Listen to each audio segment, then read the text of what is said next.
Hello everyone, a warm welcome to all of you. Today we're so excited to teach you about robotics. We are from YTC and our mission is to make technology fun, accessible and enjoyable for everyone across the world. Today we're going to start an exciting journey to the heart of robotics. Have you ever wondered how a robot knows how to move or how a thermostat knows the temperature? The answer often lies to a tiny powerful component called microcontroller. And in the next few minutes, we're going to demystify how this technology works and show you how you can use an Arduino, a very popular type of microcontroller board, to bring your own creative ideas to life. So let's get started. So what exactly is a microcontroller? Think of it as a tiny self-contained computer on a single chip. Just like your laptop has a processor, a memory, and the ports for USB, a microcontroller has all these things packed into one tiny single chip.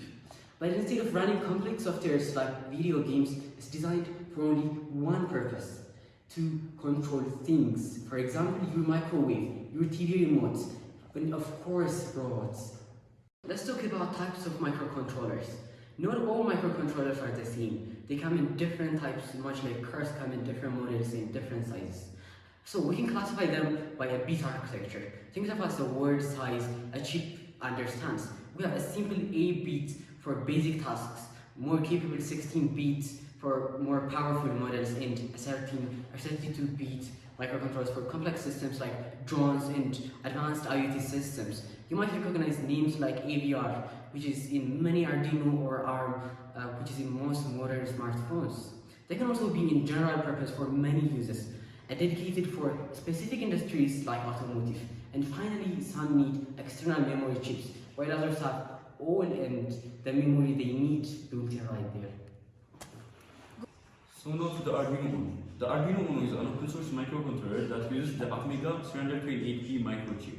It can do many things. It can read inputs from sensors and it can send outputs to things like the buttons, the LEDs. It can read inputs from sensors like temperature sensor. It can read temperature and it can send signals to LEDs to turn on and off. Now to the basic with the Arduino Uno. You can automate LED lights, you can do your own smart home system, you can send signals to LEDs to blink, you can make the LEDs turn on, you can turn them off, and you can also control LCDs. Like here, as you can see, we control the LCD to display text we wanted. Here we used many components, but we will dive deeper into them later. So you can use the Arduino Uno to do cool projects like this ones. So now let me tell you about the basic features of the Arduino Uno. As you can see from here, this one, the long vertical thing, is the microcontroller that controls the whole Arduino. This one is called Amiga 328P chip. It is like the brain of the Arduino. It controls everything the Arduino does. Then we have the digital bits, this ones, the numbers. They send on and off signals to LEDs, buttons and other things that receive digital signals or on and off signals. These ones are also called digital pins. This one, from this side, they are called analog pins. They are the opposite of the digital pins. They receive signals that have range. For example, temperature from a temperature sensor, meaning, for example, if our temperature sensor reads 30 Celsius to 45 Celsius, it will not give us 1 or 2, it will give us the numbers. So these ones are receive the analog signals. Then we have this part. It has 3.3 volt, 5 volt, GND and VA. 3.3 volt is used to give power to the Arduino, and 5 volt also like that.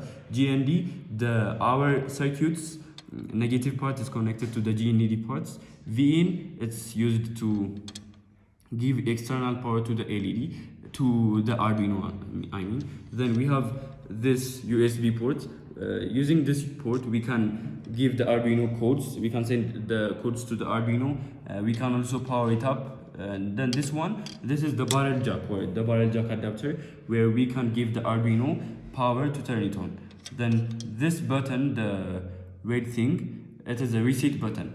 every time we want to reset the code, we can press this button and our code will reset, and we will be able to send other codes to do other projects. For Arduino to talk with the sensors and movers, they need to speak the same language. That language is made of signals. A signal in electronics is a time-varying current that carries information. For example, if a sensor wants to tell the Arduino that it's 25 degrees Celsius, it would send a specific current or signal that carries that information to the Arduino. That's how electric components talk to each other. Alright, let's talk about the two types of signals, digital and analog. An analog signal is continuous. It can be any kind of value within a range. So for example, a light dimmer. A light dimmer can be in any value. You can turn it into any level and the light either dims or brightens as your level. So that's an analog signal. But a digital signal can only be two values, a high or a low value. A high value means it's on or it's 1 in machine learning, and 0 in machine learning, or low, that means off. For example, a light switch. A light switch, when you turn it on, it's high, that means 1, and when you turn it off, it's low, that means 0. That's digital signals. Now, let's bring it all together with a simple but classic example. A flickering LED. The core concept is about alternating between two states, on and off, at a regular interval. We do this in code using a loop. This simple code does exactly that. It turns the LED on, it waits for 200 milliseconds, it turns the LED off, it waits another 200 milliseconds. Then the loop repeats forever, creating a blinking effect. This basic principle is used everywhere, from warning lights to simulation effects. By changing the delay time, you can create a faster blink, a slower heartbeat, or a frantic alarm. And that brings us to the end of our introduction. We've gone through understanding microcontrollers to the Arduino, how it connects to the real world around us. This is just the beginning. With these basics, we can create, innovate, and solve real-life problems.